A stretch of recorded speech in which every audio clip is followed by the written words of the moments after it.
Assalamualaikum, salam sejahtera. Dalam video kali ini, saya akan bincangkan satu circuit dalam subtopik 6.3 yang ini pure capacitor. So, apa dia circuit pure capacitor? Apabila circuit itu kita panggil pure capacitor, maksudnya dalam circuit itu cuma ada capacitor dan juga disambungkan kepada alternating current source. Jadi bagaimanakah current dan juga voltage pada kapasitor sekiranya kita sambungkan kapasitor pada alternating current source. So, pertama sekali kita kena faham bagaimana kapasitor berfungsi. At time t is equal to 0, when there is no charge. Kalau dalam direct current circuit, at time t is equal to 0, bila tak ada charge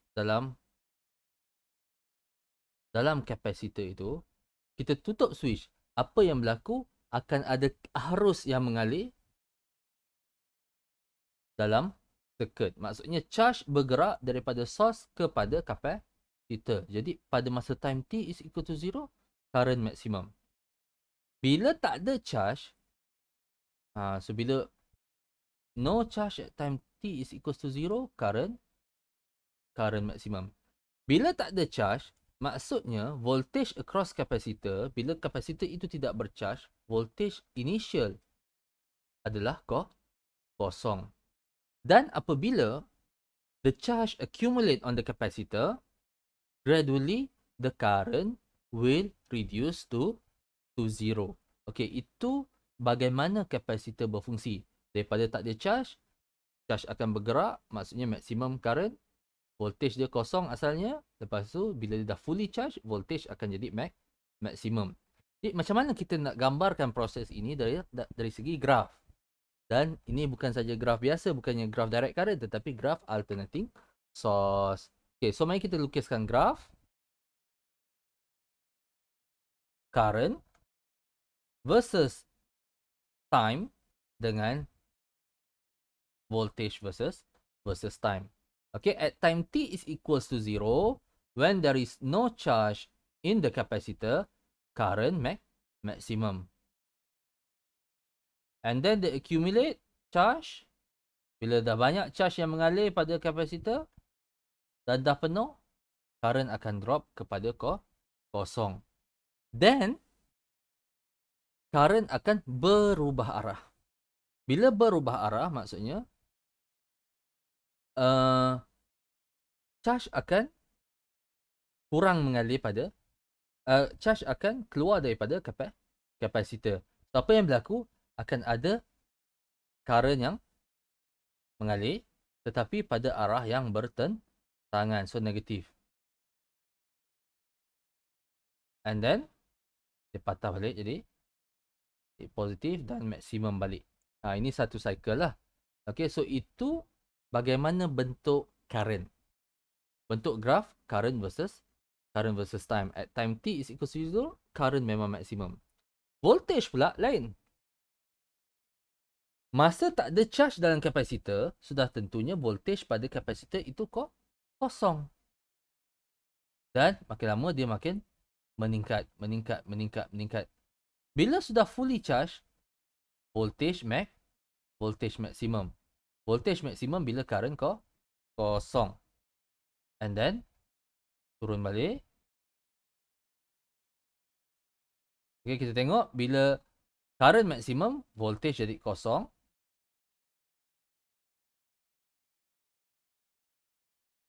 Dan kembali balik pada kosong.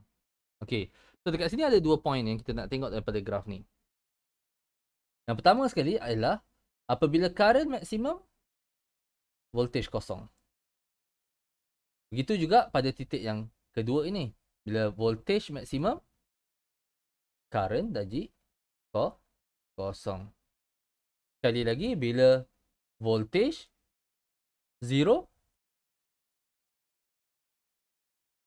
current pula jadi maksimum in the opposite direction. Kalau saya nak tuliskan equation bagi kedua-dua current dan voltage ini, saya boleh tulis current sama dengan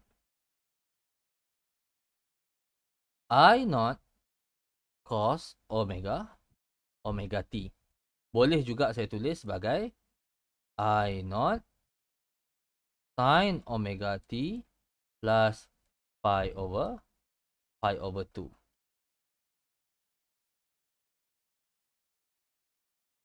Manakala bagi voltage, kita tengok bentuk voltage adalah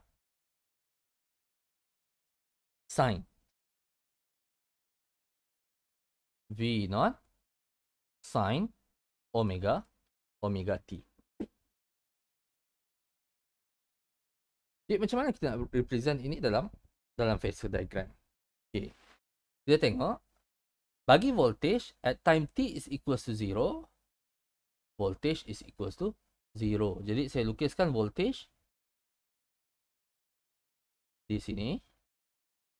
Bagi current pula at time t is equals to 0, current is maximum. So saya lukiskan phasor bagi voltage at time t is equals to 0, current adalah maximum. Jadi ini current dan ini voltage.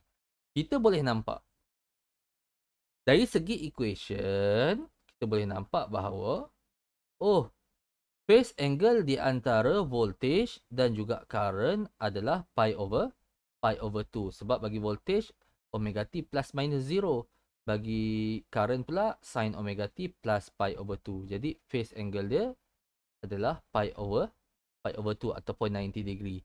Dari segi phasor diagram memang jelas-jelas kita nampak bahawa angle di antara voltage dan juga current memang 90 degree. Jadi kita boleh cakap the phase angle is 90 degree ataupun pi over 2 radian.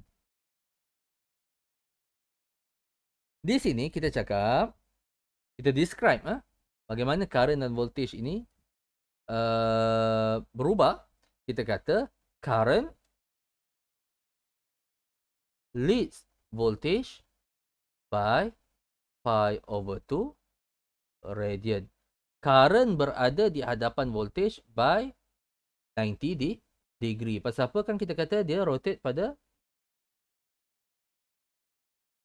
anti-clockwise. Jadi kalau kita tengok current ni memang berada di hadapan voltage. Daripada graf pun kita boleh nampak agak, kalau voltage kosong, current dah maksimum. Jadi memang current memang lead voltage. So dalam pure capacitor, current leads voltage by pi over 2 radian. Okey, bagaimana pula tentang opposition of a circuit to current dalam pure capacitor? Dalam pure capacitor ataupun dalam capacitor, kita tak panggil the opposition of circuit to current itu sebagai resistance. Resistance itu adalah nama khusus bagi opposition to current dalam resistor. Dalam capacitor kita panggil sebagai reactance ataupun capacitive reactance.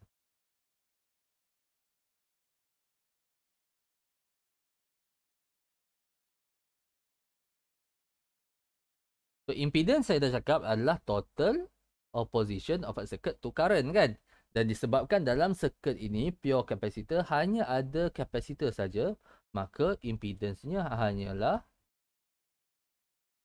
capacitive reactance sahaja.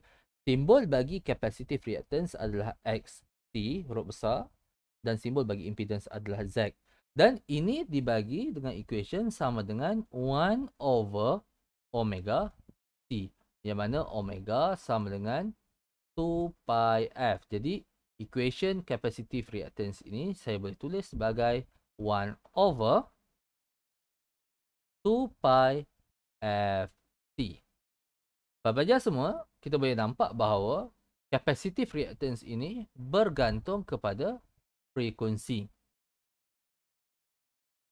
Relationship antara capacitive reactance dan frekuensi adalah inversely proportional. Jadi capacitive reactance is inversely proportional with frequency. Saya tak derive equation ini, tapi dalam video-video yang akan datang kita akan gunakan equation ini untuk lebih faham lagi. Itu saja untuk video kali ini. Sekian, terima kasih.